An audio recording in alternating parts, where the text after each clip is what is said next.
Hey guys, welcome back to Tennis 360, podcast where we talk about all things tennis. My name's Anthony Hirsch. And I'm Eliza Wastcoat. Welcome back to the podcast. So we've got a lot to talk about. Iga Swiatek wins the WTA Finals for the first time in her career. And Eliza, you actually got to be at the tournament watching that as well. What was your experience like watching that? What did you think of the final and the win? Yeah, I mean, look, she put on a stellar, kind of week in terms of, I think only 22 games total dropped. I think that's a WTA Finals record, better than Navratilova had back in her day. So, truly dominant display at the WTA Finals. And, ever since she lost the number one ranking, I think she perhaps felt a sense of relief of not always being the one that's chased and instead assuming the role of chaser. And perhaps that brought out the best in her and also gave her some indications as to what she needed to work on since the US Open. And I think she, by winning this tournament, has sort of solidified her position, in my opinion, as the number one player on the tour this year.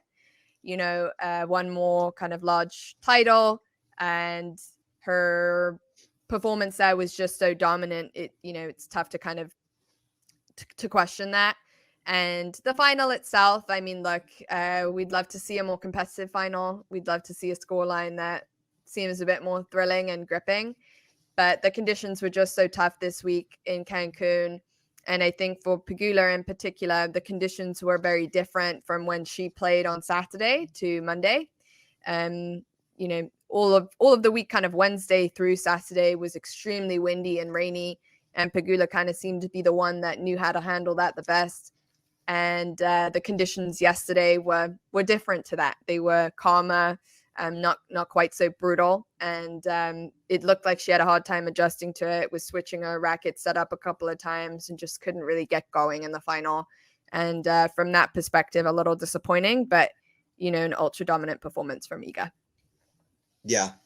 Yeah, for sure. I think the question of who's the player of the year, I think Iga pretty much won it with the WTA Finals. I think Sabalenka still has an argument for it, particularly because it's one major versus one major, but then I think Swiatek has 6 titles, Sabalenka only 3 titles. So I think Iga gets in the end and winning the final tournament at the end. And the final wasn't very close. It was like 6-1, 6-0, but I was actually almost more impressed by beating Sabalenka in the style she did in the semifinals, because she brought out such an incredible level, one of the best levels I've seen her play kind of all year. She won over 80% of her serve points, 81%, and she was coming to net. She was volleying. I mean, she was doing things. She was playing about as well as I've ever seen her play, to be honest, on the hard courts. And it was very good. I felt like it was a couple statement wins. Pegula got the win over her at the start of the year. I think like 6-2, 6-2 at United Cup. She says right back at you at the very last match of the year, 6-1, 6-0. And she lost, Pegula beat her in 3 sets when that whole Cut Night Joe incident happened as well. So, Pegula's had wins over her and they've had tight matches before. So it's not like this is a dead rubber matchup per se. It just, sometimes you catch people in a moment, and Swiatek has finished the year super strong. And I also agree with you. She's implemented a couple of things that she's doing better this part of the season, this part of the year, particularly with her volleying.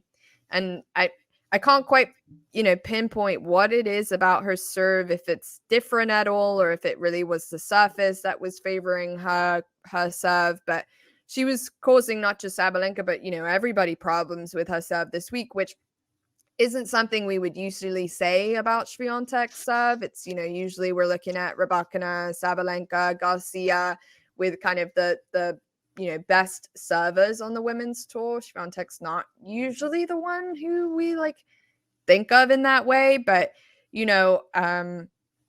all credit to her, because actually statistically she's won the most points on serve in 2023, despite not having a conventional kind of big serve that we would associate with someone who's, got a 64.4% win rate behind her serve. So something's clicking. The mentality seems right. The stress seemed to be alleviated. And so the question is kind of, again, going to be for next year as to, she's back in that number one spot. She's being chased again. Like, how is she going to handle that pressure? And I think up until the US Open, I really would have said that Sabalenka had the better year because, she was in contention for every single slam pretty much. I mean, she was in the semifinal or better. And I think one of Iga's titles that was a 250 in Poland, really was one that she should have won. So I'm sort of looking at 3 to 5 on additional titles there. And things looked a lot closer. But, this is a tricky part of the season where some players are able to turn up and do a little more than others. And she's also played a few more games, a few more tournaments than Sabalenka did. So she ended up, with more match wins this season, which ultimately put her in a position to have, the 245 more ranking points she needed to take the number one slot. And so you sort of wonder if Sabalenka wished she played an extra tournament or two. So her ranking was a little more solidified. But, I think overall Sabalenka will be very pleased with the year that she's had. I mean, she's made such huge improvements from 2022. Very admirable. Looks physically great. I think the best I've ever seen her. Has a great attitude towards, improving herself. And I think that will just continue to be an ongoing battle between the two of them in that spot. And, they're clearly kind of a level above the rest. We talk about the top tier in men's tennis of kind of Djokovic, and Alcaraz being a little bit on their own, and then the others kind of being separated. And I think that's kind of what we're seeing here as well is, of course, Coco got her major, but she hasn't the kind of half of the season prior to the US Open or US swing wasn't impressive from Coco. So until we see her have a full season where she's running, deep in the slams, multiple titles, then, we can start adding her in on that conversation. But I do think Swiatek and Sabalenka are a little bit cut above the rest at the moment. And it's an exciting time for women's tennis to see that storyline continue to develop. Yeah, well, I didn't know the initial 64.4% service points won, but that's a crazy stat because obviously Swiatek doesn't have the hard serve that Sabalenka possesses or Rybakina possesses. They were, for I think a lot of the year, the top two most aces on the tour, as well as the top two most highest win percentage on serve. But yeah, Swiatek must have passed at the very end. What Swiatek did on serve this week particularly, I think she's always had the height on her serve that's very good and very consistent. High percentage kind of kicks in. But I think also she's really added in some pace off the ground. I mean, off the serve and off the ground. Off the ground, she was hitting 5 miles per hour faster than Sabalenka for parts of that match off the forehand side in the semifinals.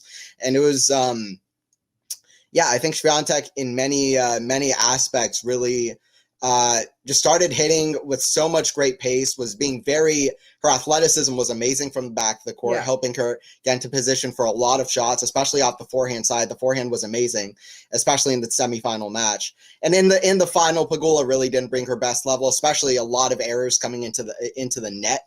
In that match, she was not getting low to the ball. I don't know if she was physically tired or what it was, but a lot of errors coming from her end. That's not take away from Iga, but it wasn't an incredible performance from Pegula. She actually only won 5 service points in the second set. That was 6-0, which is a stat. Yeah. So, so shame for Pegula, who really had an incredible season. She ends the season winning 59 matches, almost 60 matches, and 51 of those. She was 51 of those. She won the first set. She was 51-0 after winning the first set this year, which is a crazy stat. And so shout out Pegula, but Swiatek just playing too good. And I do think that final kind of shows you don't have to be the hardest hitters in the women's game to still get to the top of the sport. Pegula nor Swiatek are over 6 feet tall. They're not the biggest servers. They're not killing every ball, crushing every ball, line to line. But Swiatek's just amazing athleticism from the back of the court, especially to be able to hit the forehands like she was and get into position, and to be able to have the placement on their shots, be crafty, use their skills, and just be consistent and mentally smart. And that's what Swiatek and Pegula are able to do. And I was happy that was the final, but Iga just too good. Yeah, I agree with you, and I think that's kind of the exciting thing about women's tennis is that there's a number of different ways to kind of go about winning matches, and there is a little bit more of that kind of craftiness and adjusting to who your opponent is. I think it's something for Sabalenka to watch. We saw it a little bit in the US Open final where her strategies or her thought process kind of seems to be, I am going to out hit this person. I'm going to hit them off the court. And in the first set against Goff in that final, that's exactly, what she did. And it worked. But then, preceding that, she kind of got surprised by the number of balls back Coco was kind of able to get, and just putting it in the court and kind of, waiting for Sabalenka to miss. And it does happen for Sabalenka. And I think she also shouldn't be surprised. These ladies are fast. They can obviously move well. And if you're hitting a ball at somebody, that fast, most likely it's also going to come back that fast at you. It's not like they're taking a lot of pace off of it.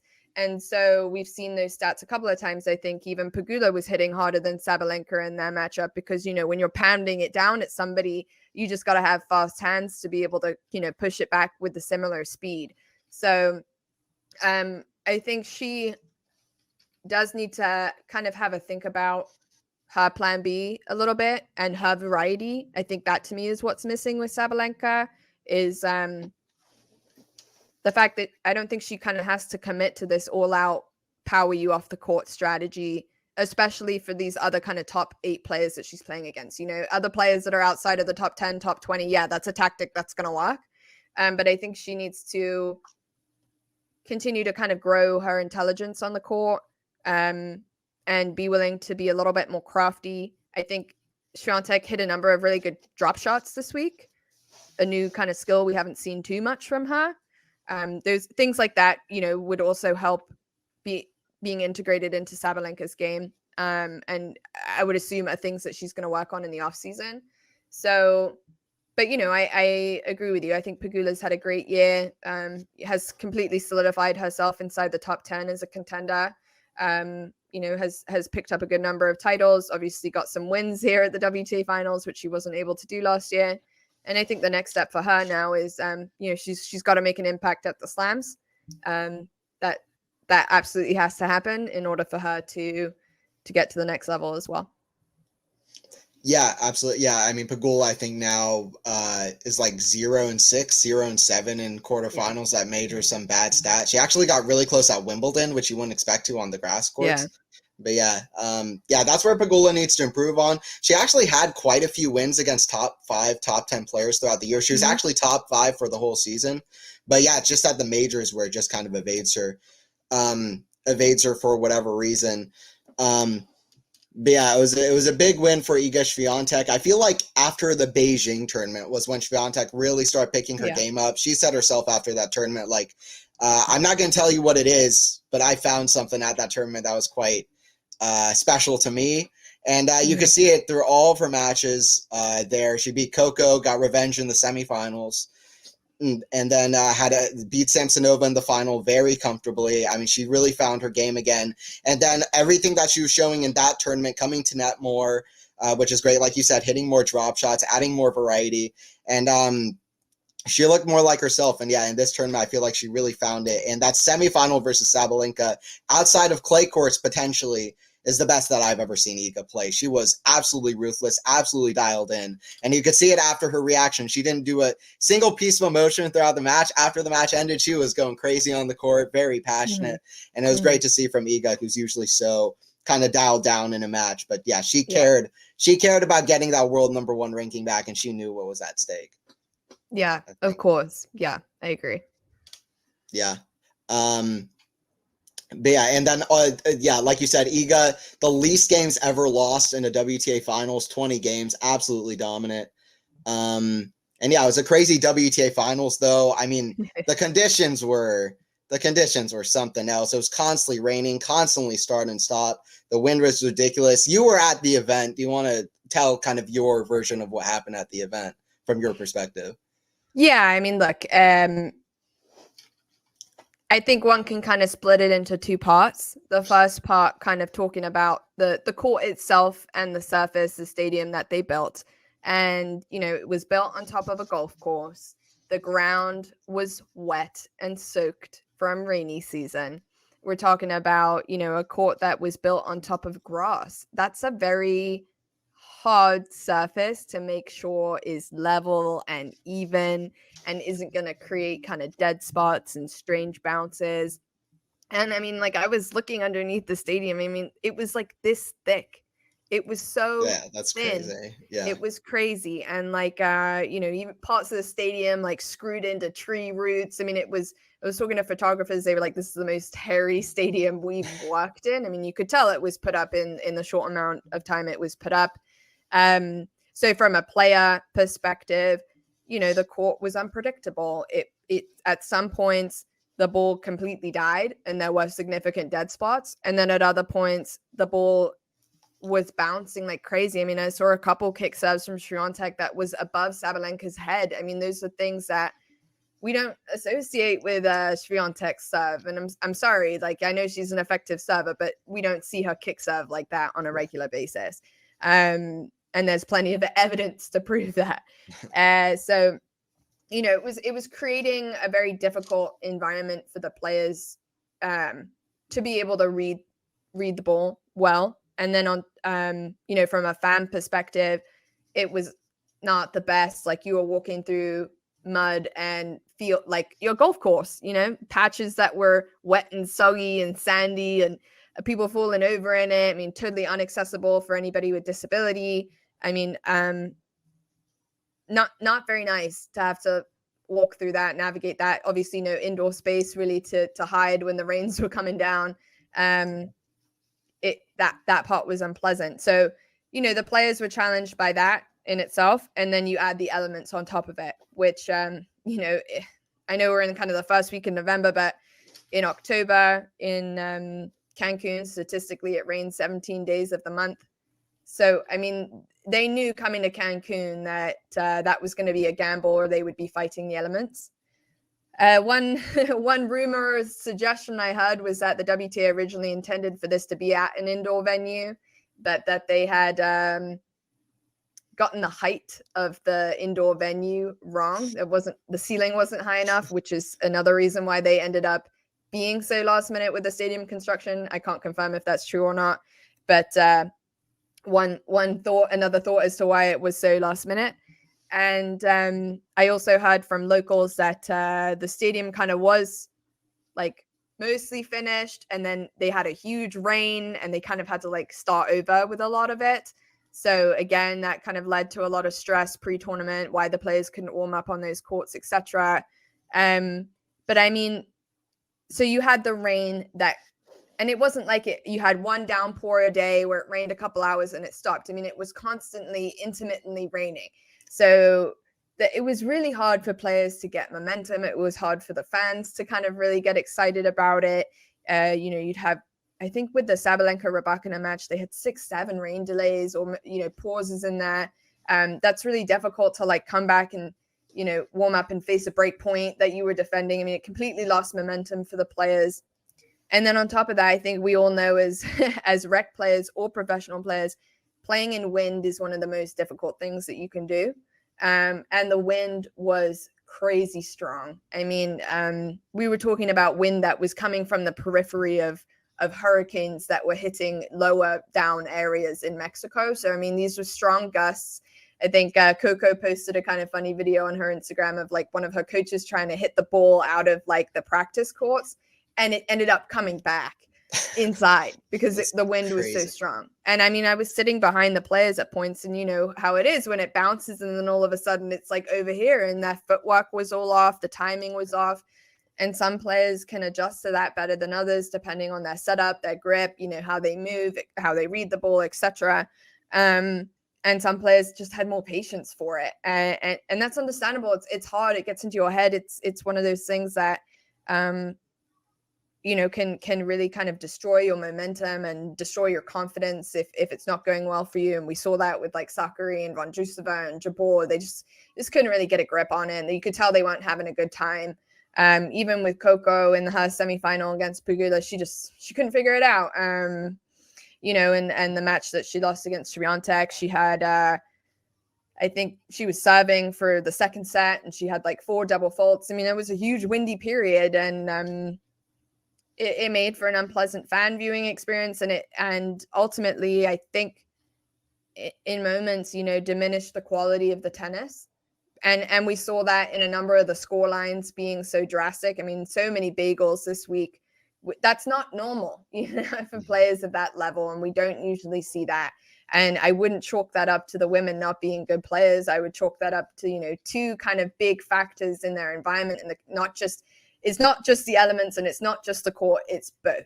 And they had no time to adjust to that either. I mean, we saw some better matches later on, which would tell you, okay, it takes a couple days to get used to these types of conditions and this type of surface.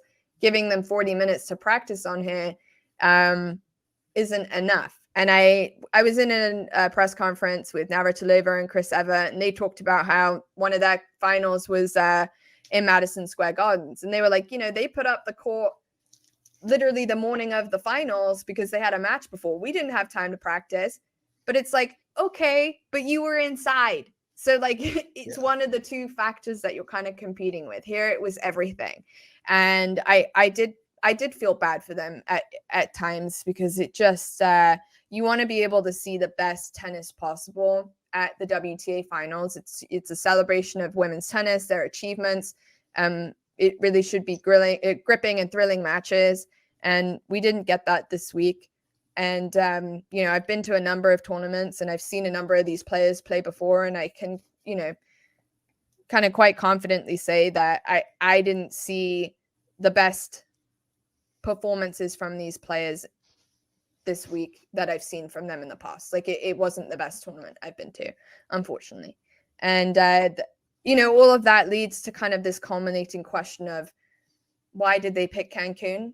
It's very frustrating that they, continue to dodge the question and won't give a transparent answer to the players or to the press as to, why they're in Cancun. And I know Amazon Prime asked several times to do an interview with Steve Simon, either live or recorded. He's declined it. He won't speak to the press. The WTA is definitely trying to kind of put a lid on it or handle that PR crisis per se, because they know there's been a lot of negativity online about the event. And I think kind of their lack of transparency and honesty as to why, we ended up in the situation that we did, why they organized the tournament 40 days ahead of time. The players deserve an answer, and women's tennis deserves an answer, and a truthful one. And I think they absolutely kind of cannot fail on this again. I mean, this is now 3 years of kind of higgledy-piggledy. Guadalajara was okay. We can have forgiveness around COVID. Fort Worth was crap. And, this was even worse than Fort Worth because of all of the things that I just mentioned. So a lot of concerns and question marks for me as to why we ended up in the position we were in. Yeah, and I know Steve Simon sent out a big paragraph explaining the situation, but it didn't really explain much of anything. And it's so sad, because we had a really good season of so many tight matches. It started, so many matches you can point to, but Rybakina Sabalenka Australian Open, and then at Wimbledon, we had so many good matches, so many tight matches, and then here we just have 6-0, 6-2 with the highest level players in the world. That's not something we're used to seeing, and it has to be the conditions. And what you're saying about start and stop, during the Pegula and Goff match in the semifinals, there was constant rain, and I think the players were just tired of having to leave the court and come on, and they're like, okay, let's just play. It didn't, to me, it felt like the courts weren't even fully dry when they came on. It felt like it was still having the effects of, it felt like neither player was feeling very good with their footing on the courts. And it was just sad to see, and the wind was obvious even watching on the television. It was like the players were constantly having to wait. They would throw up a ball, it would land like a mile away. They'd have to retoss. And it's like, this is, and nobody could serve as well, by the way, which just made it impossible. And nobody could get momentum whatsoever.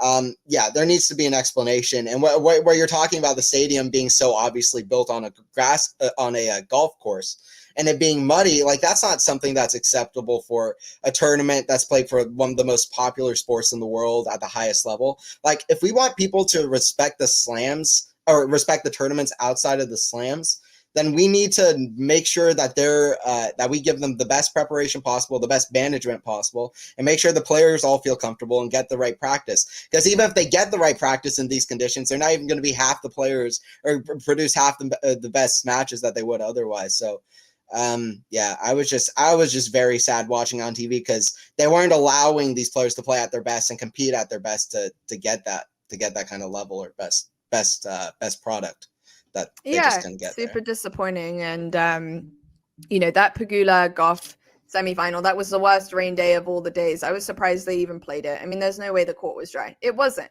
I mean, it was pouring all day. It was horrible. I didn't even want to go to that match because I was like, I'm gonna get soaked again. Like, I'm not in the mood, But I think, to me, it's like, okay, let's say there's some legitimate reasons as to why they couldn't go to China as they announced they were going to do in May. And some understandable reason that they haven't shared with us, but let's say that's the position that we're in. Why wouldn't you try to host the tournament in a location that already has those tennis facilities? This is supposed to be a $15 million prize event. It ended up going to $9 million because they spent $6 million on the stadium. Like, that's the situation that they were in.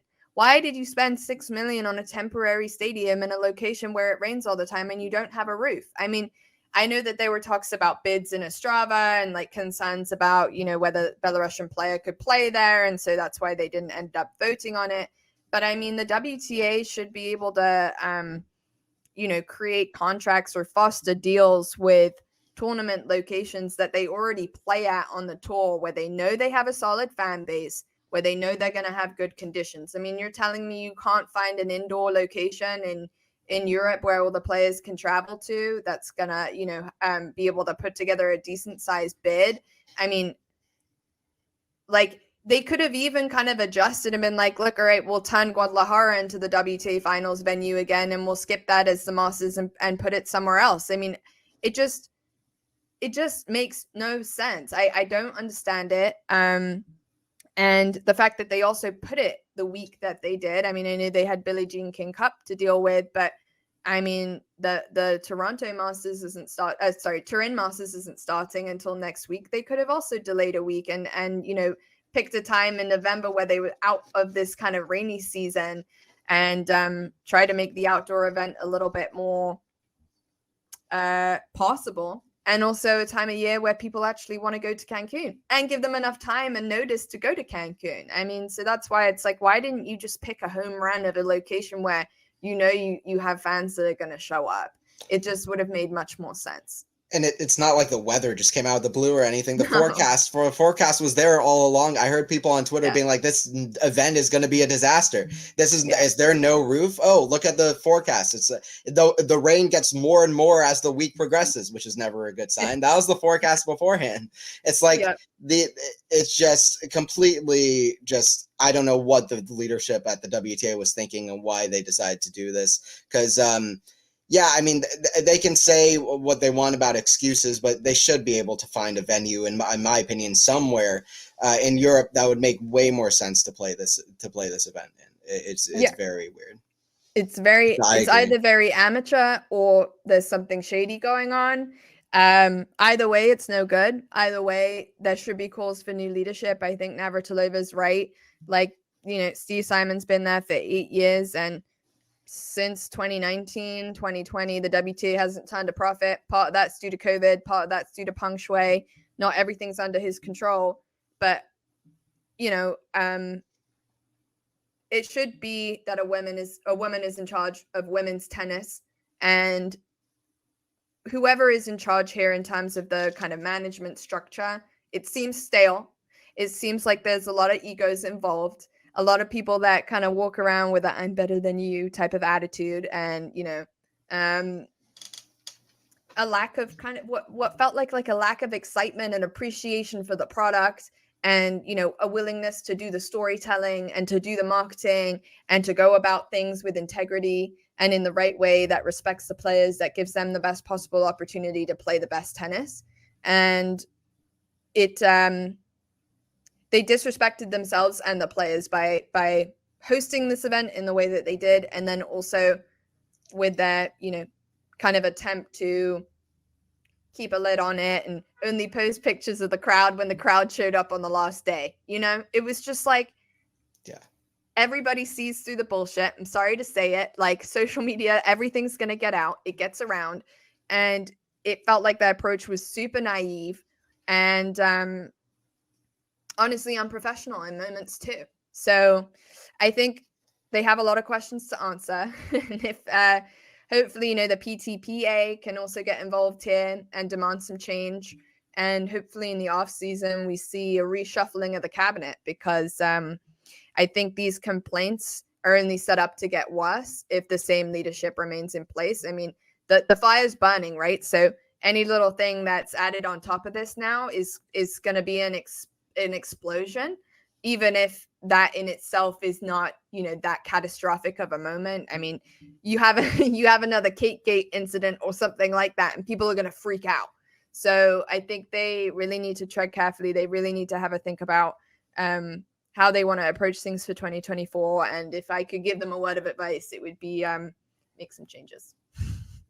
Yeah, for sure. And also, just public pressure is a real thing. They should be willing to hear the complaints from the fans and from the players. And that's just what I would say. Like that, the fact that they're trying to muzzle down the negative side of it, when the players can barely play and there's 6-0, 6-2 sets and there's rain and it's windy and the stadium's ridiculous and nobody's showing up, to me, it just seems like you should be able to listen and put your ears up and be able to say, okay, we screw it up a little bit. We'll try to do better. But look at the positives that we have. The fact that they're muzzling it all down just shows that there really is something negative that needs to change and behind the scenes, I think.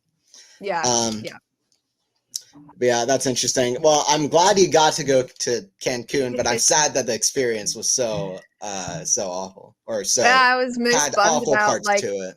Not being able to go, like, be a tourist a little bit too. I mean, you know, like, shit, I wanted to have a little bit of a vacation, go to Turtle Beach or Dolphin Beach and do something fun, but no, I did not put the bikini on once. I did not step foot on the beach. I mean, it was just a bad week for weather all around. So, but you know, these things are important to go and cover, to go and watch, see it firsthand, and I was happy to get the opportunity to do so. And you know, I think the more people that can join in the conversation outside of the players who, you know, can try to influence some change, even on the periphery of, you know, our press and media, and how we, you know, talk about these types of challenges that they're facing, and make suggestions for what they can do in the future, and kind of really have a think, is all, in the end, first of all, a part of a nature of sport, right? There's always going to be something to complain about, something somebody doesn't like,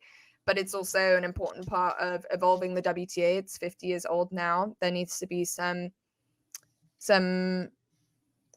I guess, new hope, new light for the future. Women do things differently. How the women want to set up their tour might be different from how the men want to set it up, and that's totally fine. We're different.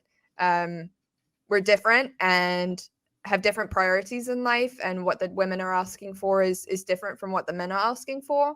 And I think it's about time that there's a sympathetic ear that understands, you know, things like wanting time off for childbirth and having a family, and being able to, you know, feel like you have a solid foundation to be able to do that. And it's time to modernize, and us all kind of being involved in the conversation, I think, either hopefully drives change internally because they're listening, or encourages new talent to apply and try to work at this type of organization and do something better for the future. Yeah, well, I hope that change comes. I think it's good that you're doing the journalism thing, and you're being able to be there and see it firsthand. But yeah, that was the WTA Finals, which was a big story of the week. But also Paris Masters, Djokovic winning his 40th Masters title, which no player has ever done. Double, singles, woman or man, has ever won 41,000 titles. Djokovic is ridiculous. He is now 40-18 in Masters titles. He's won every single one of them at least twice. If he wins another Monte Carlo, he would have won every single one 3 times. Wins his 7th Paris. And all of that, this wasn't easy. This was not an easy title. He was very excited when he got through it because a lot of people thought he was going to lose his round of 16 match. A lot of people thought he was going to lose his quarterfinal match. A lot of people thought he was going to lose his semifinal versus Rublev. And then people thought, oh, Dimitrov has just beaten Medvedev and Tsitsipas and beat Alcaraz in Shanghai. He's going to lose to Dimitrov. Well, there's one guy standing at the end of the event, and his name is Novak Djokovic, like we've seen for the last 15 years or so, or at least since about 2011 or so. He just finds a way to be at the end of the event. He's like, you know what? Well, I'm part of this new generation. I'm still around, and nobody's going to take me down. But it really wasn't easy. In his match against Griekspoor, he was down 4-6. It was 4-4 in the second set. He was down 15-40. He said he was dealing with stomach problems, and he was still found a way through that match. And then against Holger Rune, very similar match to last year, except he kind of was winning more tight games as the match kind of progressed in that third set. And then against Rublev was cracking winner after winner, hitting 19 winners, 2 unforced errors in the first set, over 50 winners for the match. Rublev, the best match he may have ever played in his life, and Djokovic still ends up the victor. So Djokovic is just, his mental side just brings him to be probably the best player we've ever seen. Oh, yeah. I mean, I think at this point, like, of course, there's always going to be that fan bases and people who have preferences, but in terms of the math and the numbers, I mean, it's undeniable. The guy is unlike anything we've ever seen. He's a winning machine. He's doing this at 36 years old that, you know, some of the other legends, you know, couldn't make it this consistently. You know, he's made every single major final. He's got 3 major titles this year, narrowly missed out on Wimbledon. You know, the fact that he can also not play for 6 weeks and then come in and play this event and still win it with the field that they had. Granted, you know, some of the top guys lost early on, but that doesn't matter. You beat who's in front of you, and he did that. And yeah, in moments it looked tight. It looked like he could kind of give in of like, you know, I'm sick, or my back's a bit sore, and Turin's next week, and I don't really fancy it, and, you know, kind of be a little like iffy.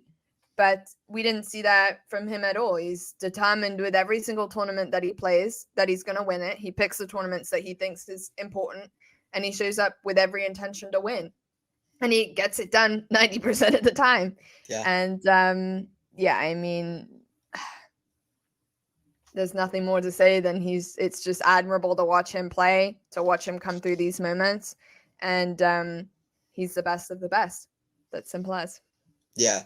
I mean, he's just so ruthless. I mean, at 36, the athleticism that was on show is just unbelievable. Get through tight match after tight match, 3 sets after 3 sets. And it's amazing. I mean, as amazing as Roger Federer was, he won 103 titles. 54 of those were big titles. Djokovic now 97 titles, 70 big titles. Big events won, which is a big number. And it's like, how is this guy still doing this match after match? And it really is amazing to watch him come through and not give up. And I think it's the big story of Djokovic, and it's also the big story of the big 3, which is Djokovic lost one of the most heartbreaking losses, and probably will go down as one of the most famous losses, maybe in tennis history, at Wimbledon, especially if Alcaraz does become the legend that some people think he's going to become. He lost this absolutely brutal match. Like you said, he was like a set away technically from winning the Calendar Slam this year, had he won that match. And he lost that match, and he said, oh, well, I'm not going to lose a match after this. I'm going to beat Djokovic in an epic in Cincinnati, saving match point in the second set. I'm going to go on to win the US Open, not the hardest draw, but still a very tough one. Beat Medvedev in, I think, like a 2-hour second set, which was ridiculous, at 36 years old. And then, coming through Paris, it's just the guy doesn't lose on hard courts. He hasn't lost a hard court match since Medvedev in Dubai. I mean, he's something else. And also last year, he lost the Paris final last year to Rune. He said, you know what, I don't care. I'm going to win it next year. You know what, I lost Wimbledon. I'm going to win it next year. And it's really a myth that Djokovic never loses. The difference is right after he loses, he just goes right back to winning. He has an 8, and that's what marks dominance, because nobody is perfect. As perfect looking as Djokovic looks, nobody is perfect. Lost Paris last year, lost Wimbledon last year, but he just keeps on winning after that. And he is human at the end of the day. He just is ruthless in chasing victory, no matter what. When ahead, when behind, or even when he's losing, he just finds a way to go back to the winning spot.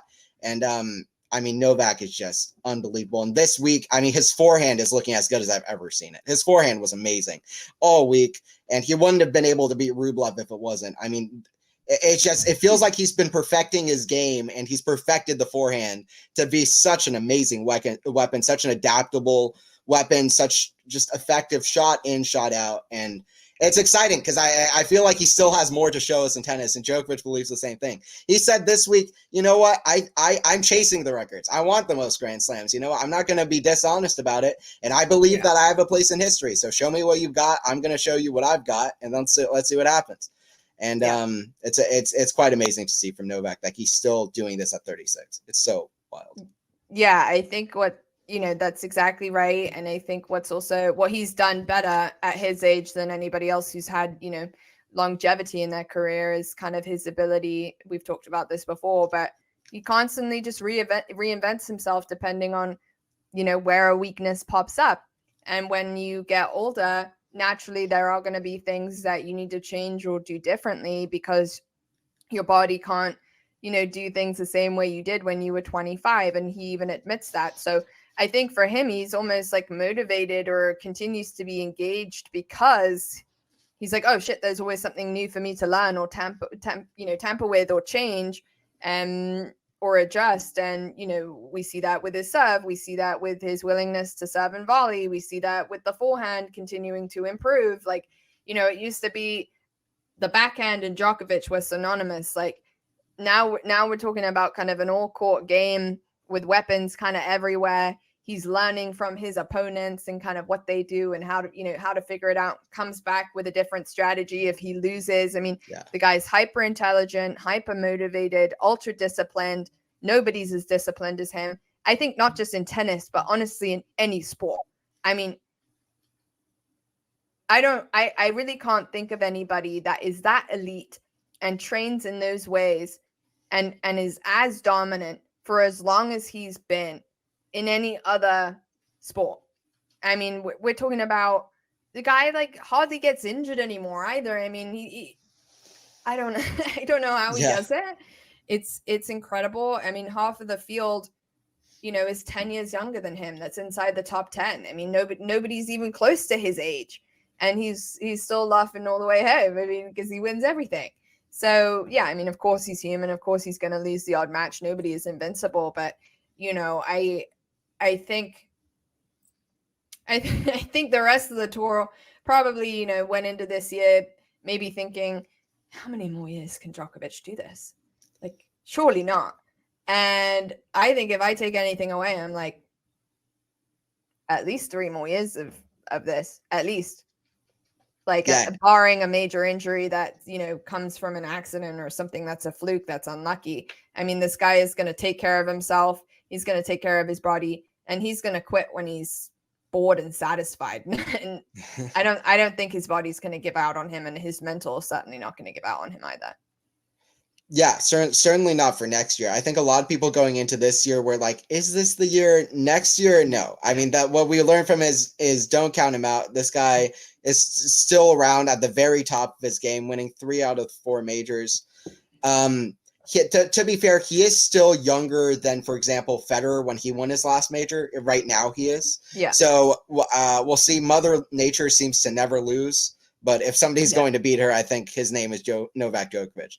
And what we'll see, though, I mean, what's amazing about him is he's always been known for his like ridiculous backhand slides. I mean, he's known for these kind of like amazing open stance backhands on just amazing athleticism and stretches, is sometimes compared to Spider-Man. Like he's known for that. He's been playing this playing over 50, 60 matches a year for 12 consecutive years with such a physical game style. It's not like he's playing like, no offense to Gilles Simon, but it's not like he has that kind of game style, or even more like John Isner or something where he's just serving and just like putting away serve after serve. Like this guy is grinding and rallying and stretching and hitting crazy shots. And I just don't know how he does it.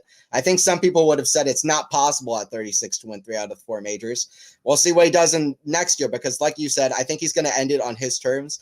I'm not sure that he's going to keep going forever, but he's going to end it on his terms, and he's got more wins in him. It's very obvious that he has more wins in him. I would put, I don't know, $10 today on him winning a slam when he's 40. Really?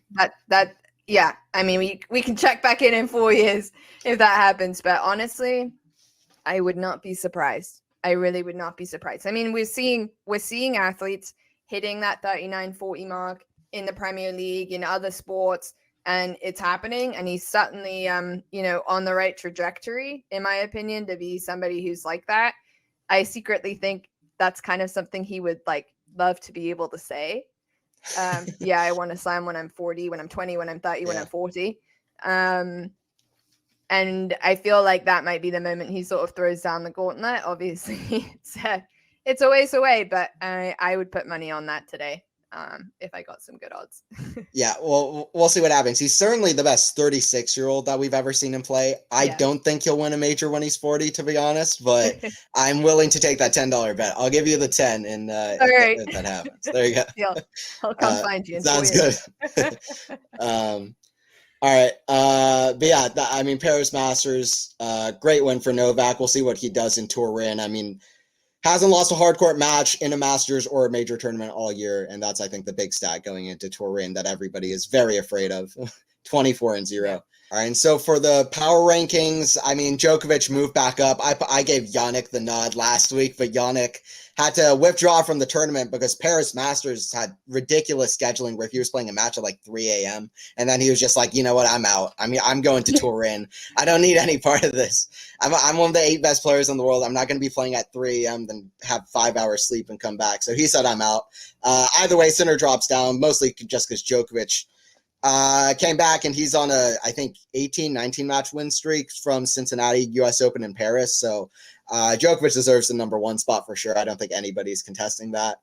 And then, yeah, after that, I have Rublev. I think we both moved Rublev up to the 3rd spot because Andre had a really great week. Neither Medvedev or Alcaraz performed that well this week. They both lost their first matches to Dimitrov. Alcaraz lost to Safiullin in the first round. But Rublev playing really amazing, so consistent, got to the final Shanghai. And then got to the semifinals last week. And then, yeah, he's just playing so good. Just all around, too. I mean, more variety against Novak, which really helped him as well. But especially just that forehand, cracking winner after winner. And I mean, I know sometimes you think, somebody may say he needs more tools, but that takes some talent. That takes some skill to be able to just whack forehand after forehand, be able to place it where he wants to on the court. So amazing stuff from Rublev. It says Dimitrov -1 here, but it really should be. Dimitrov moved up here to my 4th spot because Dimi played super, super well and got to the final. Do you kind of want to talk about your power rank? Because I see Dimi at number 7. Is just the guys ahead of him too good, or well, what's that? Yeah, I mean, look, I take some of the year into consideration. I think Dimitrov has had a fantastic, past couple of months since the US Open. He's honestly had a good season for him. He's I think equaled his kind of 3rd best record in terms of most wins in a season. He had a fantastic run here. It was sort of heartbreaking to watch him lose and unfortunate to, come up against Djokovic in the final. It's just the toughest task and one of the hardest guys to beat in a final. And it's great to see him play. I just, I got to give a nod to a Grand Slam winner a little bit, give him the benefit of the doubt. Obviously, Alcaraz did lose first round, but we know he's exhausted. He's got to figure out his way to kind of finish out the season. I think for me, his performance in Turin is really going to be a marker as to like how much of a decline there is for him at this part of the year. If he can get it together or not. I mean, maybe a couple more days of rest between Paris and Turin will have helped him, or maybe he'll lose momentum. I'm not sure. So that's kind of the reasoning there. But I agree with you. I think Rublev had a fantastic performance. I also think Hurkacz played well again this week. Making another decent run of things and continues to put together really solid back-to-back performances, which is super important. I moved Zverev down a slot because of his loss to Tsitsipas, but I put Tsitsipas back inside my top 10. He hasn't been in my top 10 for I don't even know how long. So yeah, I moved him back up to 9 as well. Yeah, he moved up to 9. for me Yeah. too. Yeah. Yeah, I mean, he had a good week. The backhand looked like it was, humming a little better. I mean, I think the conditions are favorable for him in Paris. It's a, slightly lower bouncing indoor court. Take some of the variables out of his backhand, which has just been so hit and miss for the past couple of months, really. And then Rune also had a much better week. I mean, I think something must be clicking with this new partnership. Sometimes when you have a new coach, you kind of get a little bit of a rebound effect. Some new ideas, some new thinking, some new energy can be motivating, especially this time of year. And I'm sure Boris has, parted knowledge to him in a thing or two that's been helpful for him in terms of his game. And he played a good match against Djokovic. I mean, he made him work for it, that's for sure. And he showed a very impressive level to fight back in the second set. So was impressed to see that from him. Yeah, the second set was very impressive, just the mental side of everything. Yeah. In the first set, I felt like he would have even given himself more chances, but he was just too far behind the baseline. I don't know why he was putting himself in that kind of position and just hitting these kind of weird, like almost like lasso forehands, like buggy whip forehands from the back of the court. I felt like if he stepped in more and took on the shots, which he started to do in the second set, then he would have given himself better chances. But still, he looked much closer to the Rune we saw win Paris last year. And that was very good to see. Rune just has so many options, but when he's playing more aggressively on the indoor courts, he just looks amazing. So that second set was really good to see from him, and I guess he gained more confidence to be able to step in against Novak, which isn't particularly easy. But yeah, we have very similar 10. I think you just have Rune, I have Shelton. Just give a nod to Shelton because he had that crazy run from US Open, Shanghai, and Tokyo. But yeah, Rune makes sense as well. Then on the women's side, Swiatek climbs up for me. I had Coco, but Swiatek is undebatably at the top of the power rankings. I don't think we'll ever have a moment where it's as undeniable who's number one for the power rankings on the WTA side, because Swiatek literally, I think she was playing for the power rankings this week. The way she played the semifinals and the finals, she was like, "Yeah, I'm gonna beat Sabalenka, and then I'm gonna beat Pegula 6-1, 6-0." So, but yeah, so she's the number one. Pegula climbed up to me in front of Coco, beat her pretty badly in the semifinals, and also just had a great week. She's been having a good time of things as always, very consistent. And then outside of that, Ons climbed back into my power rankings. This is like the year-end WTA power rankings, I guess. So Ons climbed up, which I was happy to see. And then do you want to talk? I see Ons all the way to number 6, which I don't mind that, but I am curious about that. Well, look, I mean, I think it was hard for me to justify too much movement here because I felt like I couldn't read too much into like the Goff Pegula match. It just like the conditions were just so bad. And Sakari had the worst week of all, but at least she showed a little bit of fight back against Rybakina in that second match that she played. So that's why I kind of swapped her with the Jabeur spot, because Jabeur did pick up a win. So that was that. That's why I had some movement there. But, to be honest with you, the rest of the field, it is pretty much finished in terms of contenders for power rankings and top 10 positions. So I didn't really feel like I could make too much movement in my power rankings for the women. Yeah, that's fair. I mean, the conditions are so so neutralizing that it's like you don't want to pick one over the other too much. So I understand that. Yeah. I guess Pegula, just her level on the courts impressed me more than anything that I decided to rise her up, but it's understandable. All right, go ahead. Did you have something else you wanted to add? No, I'm just realizing that I didn't have Ondrusova in here. I mean, she didn't have a great tournament to be fair. I mean, of all the players, she was probably the one that looked the most visibly pissed off and the most like I want to leave type of kind of look on her face. I mean, she was not happy. And also, to be fair, her game style is a lot of variety, a lot of kind of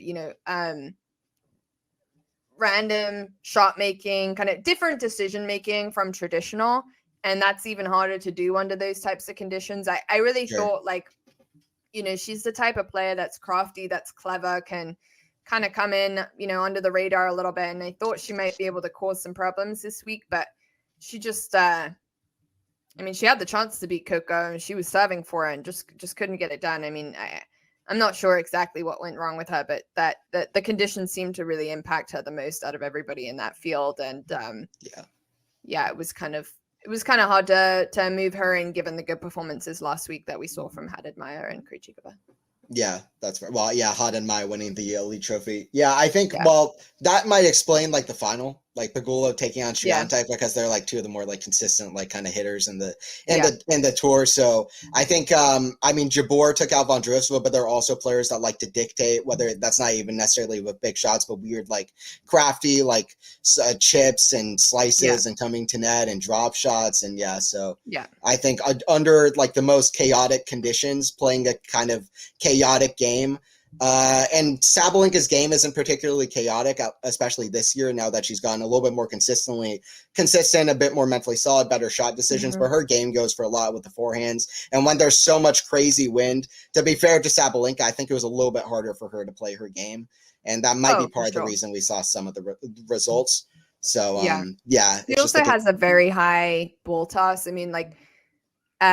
She's fixed so much with the serve this year, but like just watching them again in person, the Rybakina serve is so clean. It's so simple. Like there's so few kind of elements to it that could go wrong to me. And that's what makes her the best server on tour and the most consistent. I think with Sabalenka, when I watch her, when she drags her toe in, there's like a lot of intention and force, like almost like a step down when she serves. The toss is really high. And the way she takes the racket back, there's an adjustment she makes with her wrist, sort of like last minute before she hits it. She's hitting a ton of aces. She powers the serve. I'm not one to kind of biomechanically analyze it, but there are a lot more moving components to her serve that under windy conditions, she was throwing up double fault numbers that were comparable to 2022. She had some matches where there was like 15, 16, 17 double faults. That's not good. But I also think, we give her the benefit of the doubt in this situation because she has had a much better year. And I don't think she was out there like, all of a sudden regressing to being somebody that's, having issues with double faults again. I think really like it's all of the fact that she kind of has a little bit of a complicated serve and the ball toss is so high, the wind just was impacting her more than others. Yeah, I think probably blame it more on the wind. She's had like an odd match this year. Like I remember Rybakina in Beijing, I believe in the quarterfinals, she hit like 16 double faults or 17, so she can have a bad day with it. But this year I feel like she's cleaned it up. So hopefully, like going into next year, like hopefully she doesn't have like the start like a 2024 like she did at the start of 2022, where she was just throwing up double fault after double fault, and the crowd was laughing at her. Yeah, hopefully that doesn't happen again. And I think we'll see what happens with that. But that was kind of the power rankings, and then we can talk just quickly about the upcoming as well. So upcoming tournaments on the ATP side, there's a couple of 250s. In Sofia and in Metz to kind of round off the ATP season. And then also a Billie Jean King Cup. There's a few countries playing here. There's Spain, Czech Republic, France, Canada, US, Slovakia, Germany, Kazakhstan, Romania. Those are the seeded teams. And then also some of the unseeded: Italy, Belgium, Great Britain, Poland, Brazil, Ukraine, Mexico, Austria, and Slovenia. Obviously the US team, we understand how good the US team is, although I don't know if some of the top players are playing. I believe Madsen Keys might be playing it. I don't know about Pegula or Goff as much, but Canada, they're not playing. Okay. No. And then also Canada, Leila Fernandez is playing for there as well. But that's something that always happens kind of at the end of the season, kind of like on the ATP side. After the ATP Finals kind of has Davis Cup. That's something coming up. That's always exciting. And do you have anything else to add? Paris WTA Finals, anything else like that? No, just looking forward to Turin now. And I think from a fan perspective, everyone's everyone's pretty tennised out. I mean, from the U.S. swing through the U.S. Open through the Asian swing, and now finishing up with the finals. Players and fans alike looking forward to a little bit of a break. You know, obviously there's 250 tournaments dotted around both for the WTA and ATP between now and the new year, but the players competing in those tournaments are usually players who are injured, who are trying to kind of get back into things and gain some momentum. So, you know, I think overall it's been a good end to the season for the women. I think it's been a great year and showcase of tennis, different Grand Slam champions at each event, and a very exciting year in women's kind of tennis history. And we'll see how that unfolds in 2024. And of course, we're still waiting for the grand prize to cap it all off for the men. And I'm excited to dissect that when they're all finished up. Yeah, for sure. And Turin is going to be very exciting. I mean, the rivalries have just gotten so exciting recently with how kind of Sinner has figured out Medvedev has figured out Alcaraz, and everything in between. So that's going to be very exciting. And indoor tournament, good crowds. I mean, I expect that to be a very high level tournament. Yeah. And So it was a good WTA season. Not so good of an ending, which is unfortunate. Hopefully that's figured out way better next year. And looking forward to Turin, at least for the men's. And that was kind of the Tennis 360 podcast. Don't forget to like the pod if you enjoyed it. Don't forget to subscribe to the channel. I've been Anthony Hirsch. And I'm Eliza Wastcoat.